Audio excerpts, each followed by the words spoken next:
Well, I'm always fascinated to find out what's going on locally, and I'm so pleased to see that so many local residents now are getting involved in this sort of thing, because I think in the past, whether the council have made the effort or not, I don't know, but local residents really haven't got involved in these sort of consultations, and things are really taking off nowadays, and this is a good part of the city to be in that respect. I'm really pleased, and I'm pleased to be part of it, to have a look at, see what's going on, and put in my own opinions and that sort of thing. And I do think they're listening to it, which is also good.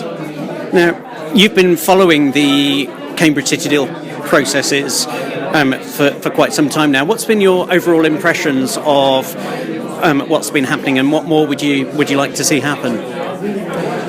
Well, that's a question. I think it would be great with the City Deal as a whole if they would take a little bit of a step back, not rush into things, particularly things that they might not be able to backtrack on at a later date. I know they do have to be seen to be spending some money, but it's important that they do it in the right way. We need research, we need data, we need public opinion taken into account, and I think above all, somehow, we need a good future vision.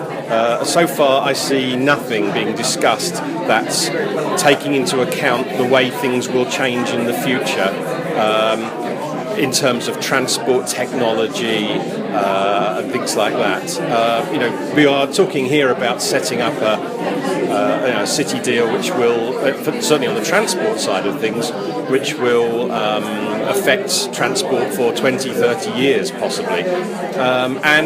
In transport in 20 or 30 years is going to be unrecognisable from what it is now. We're on the cusp of a revolution here.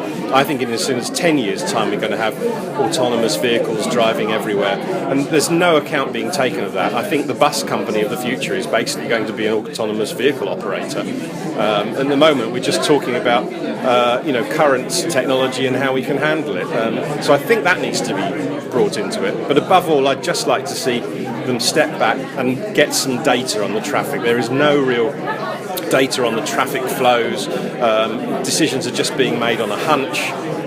You can ask the council what data they use to make these decisions, and 9 times out of 10 they say, well, we don't actually have that data. But with the City Deal, there is actually the funding available to go and get it, and that's what I really think is important that they do. Now, you and a couple of other local residents have recently launched a community newsletter.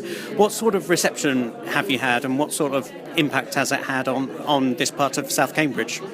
Well, modestly, I can't claim too much about the impact it's had, although it's certainly got a lot of readership.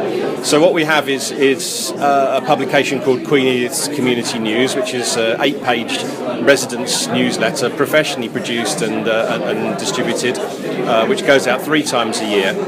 And the first couple of events organised by the Queen Edith's, or the reconstituted Queen Edith's Community Forum, which it publicised, were huge successes. Both the summer community day, where we had the skips and everything in Wolfston Way, and also the winter festival, where we had the Christmas tree light switch on. I think both of them were attended better than we could have dreamt possible, and I think the community newsletter played a very big part in that. It's great to be able to get something through the doors of all 3,000 houses, and really just play a small part in trying to create a more of a sense of community in Queen Edith's, which could possibly be one of the less interesting parts of Cambridge, shall we say, being so dominated by housing and with so few businesses in it.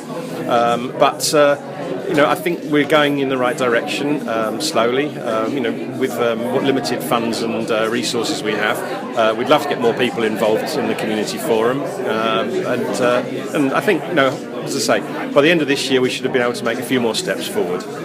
Chris Rand, thank you very much. Thank you.